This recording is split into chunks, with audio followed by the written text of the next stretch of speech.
L'ignorance nous a servi aux préjugés.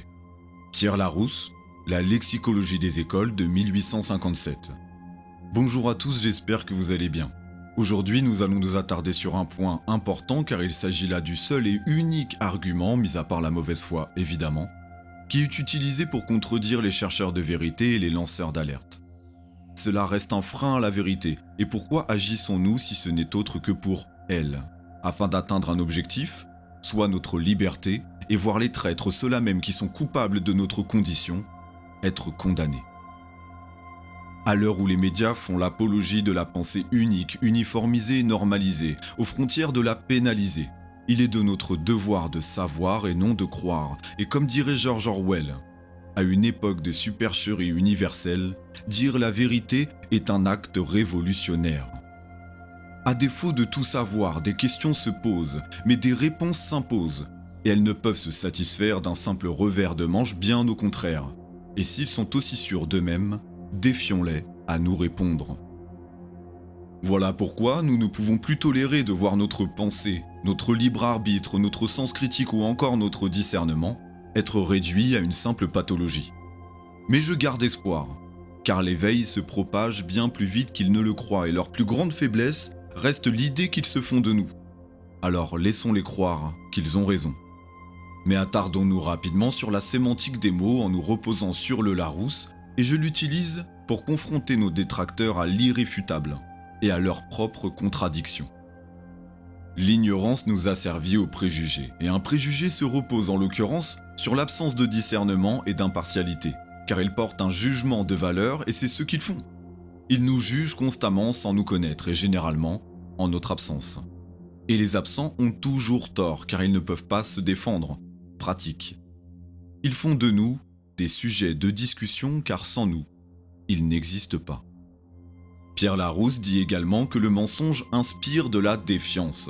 Et la défiance est un manque de confiance par la crainte d'être trompé. Et c'est bien parce qu'ils nous trompent depuis des siècles que nous ne pouvons que cultiver de la méfiance à leur encontre. Ils ont créé leur propre monstre. Espèce de complotiste, soit l'argumentaire du même pas vrai. Seulement les mots ont un sens. Complotiste, qu'est-ce que c'est ? C'est tout sauf ce qu'ils souhaitent en faire, car il s'agit d'une personne qui récuse la version communément admise. Nous pouvons parler de dogme, et chercher à démontrer que celle-ci résulte d'un complot fomenté par une minorité active. Je mets n'importe qui au défi de me prouver qu'il n'y a eu aucun complot dans l'histoire, qu'elle soit passée ou présente. Mais qu'est-ce qu'un complot ? C'est une atteinte aux intérêts fondamentaux de la nation. C'est également une résolution concertée de commettre un attentat, et d'ailleurs la question se pose de savoir quelle est la différence entre le fabricant d'armes et celui qui la tient. Et il s'agit également d'un projet plus ou moins répréhensible, d'une action menée en commun et secrètement. N'est-ce pas là exactement tout ce qu'ils font ? Tout n'est qu'une question de point de vue, mais surtout et avant tout, de vérité. Et si celle-ci est opaque, cela n'est pas de notre propre volonté. Le problème à l'heure actuelle, c'est qu'ils réduisent la quête de vérité à ça. À des complots farfelus, au sens qu'ils l'entendent évidemment sans porter de jugement sur l'existence du Bigfoot, ce n'est qu'une illustration pour vulgariser mon propos, vous l'aurez compris. Non. Nous ne sommes pas dérangés, bien qu'en ayant conscience de vos horreurs et de vos atrocités, il y aurait de quoi. Mais bien au contraire, nous sommes lucides, nous sommes un peuple conscient, motivé par un objectif universel, notre libération. Et non, nous ne parlons pas de ça. Nous ne parlons pas de faits que nous ne pouvons pas prouver. Nous parlons de ça. Alors tout de suite, nous changeons d'ambiance. Elle devient pesante, insoutenable, car il est insoutenable de vivre dans un monde qui est dirigé par une poignée d'ultra-riches qui bâtissent leur empire par notre asservissement, en nous maintenant la tête dans un seau de merde, pardonnez-moi du peu, pour nous empêcher de voir qui chie dedans. La plupart des gens n'ont pas conscience de quoi il s'agit. Alors, offrez-nous une tribune si vous l'osez, et nous allons discuter calmement des réseaux pédocriminels. Nous irons en direct sur le dark web faire quelques recherches. Nous parlerons des réseaux d'influence, de la marchandisation d'êtres humains, des campagnes de vaccination forcée, du transhumanisme, de la technologie quantique couplée à l'intelligence artificielle et à la robotique, pour notre futur grand remplacement. mais aussi des passeports de santé, de la puce RFID, des ondes ionisantes, de la fraude non légale, de la création de la monnaie et de la dette. Et j'en passe, car la liste est longue, et pour en arriver au point de réfuter la vérité, des faits, il faut soit être ignorant sans y porter un jugement de valeur péjoratif, soit être endoctriné, soit être un traître, un complice, ou n'en avoir strictement rien à faire, et à ce stade je ne sais pas ce qui est le pire.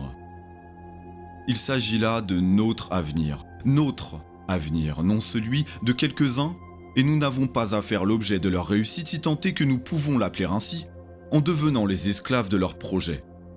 Sans quoi, nous devenons complices.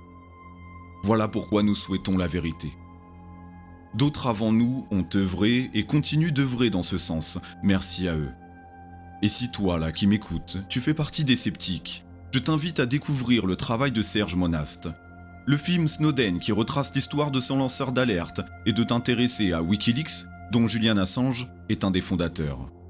N'oubliez pas, à une époque de supercherie universelle, dire la vérité est un acte révolutionnaire. L'ignorance excuse l'inaction, mais lorsqu'on sait et qu'on n'agit pas, vous savez ce qu'on dit. Qui ne dit mot consent. Je vais terminer ce contenu par des faits, une série d'extraits qui parlent d'eux-mêmes. Le tout n'est pas de dire que nous avons raison. Comme ils ne peuvent pas dire que nous avons tort, faut-il encore en faire la démonstration, sans se contenter d'un argumentaire qui est aussi creux que malhonnête. Votre règne est obsolète, sachez-le, chers puissants de ce monde, qui ne l'êtes que par une chose, quelque chose qui ne pourra pas durer sans que vous nous y forciez, en vous mettant à jour. Soit par notre soumission, et nous sommes à l'heure de l'insoumission car la conscience s'opère, car nous sommes à l'heure de l'éveil, de l'indépendance et de notre libération. Nous enclenchons dès à présent votre obsolescence programmée. Paix, foi et équité. Je vous remercie du temps que vous avez consacré à ce contenu, je vous souhaite une bonne fin de visionnage. C'était Jeffrey, et je vous dis à bientôt. On est amené aussi beaucoup, et ça c'est, j'allais dire heureusement ou malheureusement, utile en politique, à communiquer, c'est-à-dire à raconter une histoire. Dans le jargon, quand on fait une opération, on construit ce qu'on appelle une equity story, qui est l'histoire qui va donner aux actionnaires envie de voter cette opération, d'acheter les titres ou d'apporter leurs titres. Donc on y apprend d'une certaine façon aussi des techniques pas de manipulation de l'opinion, mais un petit peu. Nous n'avons pas le droit de diffuser et de divulguer nos rites et nos symboles, mais si vous promenez sur les quais pour 25 centimes, vous allez pouvoir acheter des rituels, et quelquefois des très beaux rituels anciens. Tout ce que nous faisons peut revêtir un caractère politique, c'est une évidence. La démarche que j'effectue auprès du président de la République est une démarche traditionnelle. Une grande loge maçonnique est une organisation nationale, indépendante et souveraine. Et il est normal que le chef d'une puissance maçonnique rende la visite traditionnelle au chef de l'État. Il est possible qu'avec le président de la République, nous discutions de problèmes qui intéressent à l'heure actuelle l'ensemble de la nation, car la Grande Loge de France est à la disposition de la nation française, et si nous pouvons aider ceux qui sont responsables de la vie de la nation à résoudre un certain nombre de problèmes, nous le ferons volontiers. Je crois qu'il y a d'abord une espèce de mouvement politique, c'est-à-dire de donner le sentiment qu'il y a une menace et que le pouvoir y répond. Donc il y a une intention politique qui est... Ils inventeraient la menace alors ? Non, je crois qu'ils ne l'inventent pas. Il y a quand même des actes qui se sont produits, des caténaires, mais on lui donne un sens qui n'est pas le bon, et on lui donne une portée, on en fait un acte terroriste comme pour justifier l'intervention sécuritaire du pouvoir et son efficacité. Et puis deuxièmement, il y a une forme de dérive sécuritaire qui justifie des lois sans cesse plus répressives au nom d'une menace qui parfois est réelle, et parfois, on le voit bien, est virtuelle, voire même inexistante. Si maintenant, on lit les livres et on recherche leurs auteurs et on interprète leurs textes et on va les chercher manu militari, y compris même en Corrèze, pour les mettre sous les verrous, c'est vrai que c'est inquiétant. Faites attention à ce que vous allez imprimer, diffuser, on ne sait jamais, hein, vous pouvez y passer aussi. We are grateful to the Washington Post, the New York Times, Time Magazine, and other publications whose directors have attended our meetings and restricted their promises of discretion for almost 40 years. It would have been impossible for us to develop our plan for the world if we had been subject to the right length of publicity. But the world is now more sophisticated and prepared to march toward a world government. En un premier sens, on pourrait dire que la communication, c'est la transmission et la propagation d'une information. Quand on vous informe, on vous dit ce que vous êtes censé devoir croire. En d'autres termes, informer, c'est faire circuler un mot d'ordre. Les déclarations de police sont dites à juste titre des communiqués. On nous communique de l'information, c'est-à-dire on nous dit ce que nous sommes censés être en état ou devoir croire, ce que nous sommes tenus de croire. Ou même pas de croire, mais de faire comme si l'on croyait.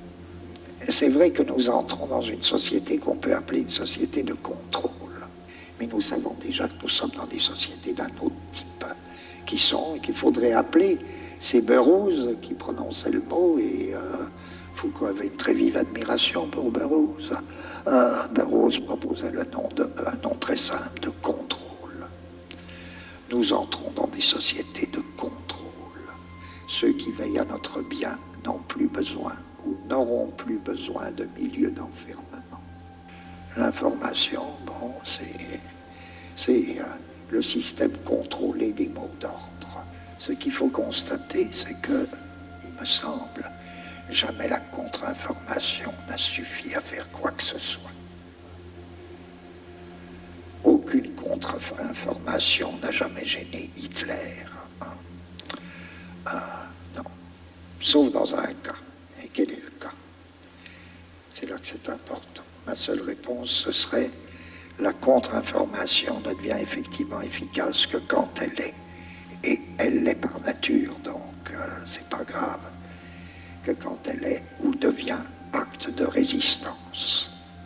Et se débarrasser de la critique en parlant de complotisme, qui serait quoi, une maladie mentale, une paranoïa, ça médicalise l'adversaire, mais il n'y a pas le début d'un argument. C'est juste une insulte, comme dans une cour de récré, quoi. C'est sale con. Ouais, enfin, t'as dit sale con, mais ça ne vaut rien. Voilà, c'est juste une insulte, complotiste. On traite quelqu'un de complotiste. On n'a même pas besoin de le démontrer. Simplement parce qu'il est en train de dénoncer un complot, en soi-disant réponse, on renvoie le mot complotiste et ça suffirait comme démonstration.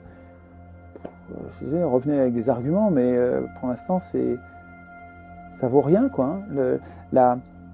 La réfutation des opinions dissidentes qui mettent en cause et qui critiquent les différents complots contre l'intérêt général, les différentes intrigues contre le bien commun, les différentes trahisons des gens qui nous représentent entre guillemets, mais qui en fait abandonnent notre souveraineté qui ne leur appartient pas à des institutions qui ne sont plus sous notre contrôle. Renvoyer à ces gens qui critiquent de façon très argumentée, très documentée, très sérieuse toutes ces intrigues et ces complots, leur renvoyer simplement la médicalisation, l'insulte de complotisme, si ça convainc quelqu'un, ce quelqu'un n'a pas de jugement, quoi. Il n'a pas de discernement. Oui, alors Conspiracy Watch, dont le nom est parfaitement bien français, comme tout le monde peut le constater, qui comporte, si j'ai bien compris, 2 personnages, alors Rudi Reichstadt et puis une femme qui s'appelle Valérie je ne sais trop quoi, et qui s'occupe de charger comment c'est un peu le ministère de la vérité, si vous voulez. On est vraiment là dans le monde post-démocratique. Ça apparaît maintenant de façon évidente. Alors, écoutez, je ne sais pas quelle est la légitimité politique de cette association. Quelle légitimité a-t-elle à dénigrer des voix qui ne, pour la raison que eux sont opposés à ces voix. D'autre part, je ne peux que quand même faire une petite incise sur ce qu'est le complotisme, parce que j'estime que les auditeurs ont le droit de comprendre la différence entre complot et complotisme. Le complot, l'histoire de toute l'histoire humaine est faite que de complots. Dès que vous avez du pouvoir quelque part, vous avez des complots. Et le complotisme est né au moment où Kennedy, après l'assassinat de Kennedy, à l'instigation de la CIA, pour couper la parole et la crédibilité, pour empêcher la diffusion de discours, comment dirais-je, sceptiques par rapport à la narration politique publique. Donc en réalité, le complotisme est une arme dans les mains des comploteurs pour décrédibiliser tout scepticisme et toute contestation d'un discours public établi. Donc là, on est vraiment dans Orwell, vous voyez ce que je veux dire. Donc moi, je veux bien. Après, est-ce que la majorité des gens continueront d'accepter ça? Parce que là, c'est tout à fait... on se trouve dans des situations extrêmement orwelliennes, vraiment.